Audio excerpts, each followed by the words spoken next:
Hello guys, for today's video, andito pala ako ngayon guys, no? Masyal pala ako sa Pantalan ngayon guys. Ang ganda talaga dito sobra guys, nakaka-amis, ang sarap maligo sa dagat guys. Mamaya lulukso ako mamaya, o tatalon pala.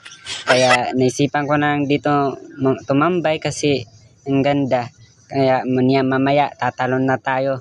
Kasamang cellphone ko para masira. Andito na ako guys. So ayan na nga guys, nandito pala ako sa bahay ng tiya ko. Nung sasalamin ako guys, kaya pupunta muna ako sa kanyang kusina. Manunukas anay ako tera kaldero kaya gugutom na ako guys. Dito maghahanap-hanap muna ako guys kung nasaan ang kanilang kaldero. Ito na nga guys, nahanap ko na. Tutukas tayo, may rice pala dito guys.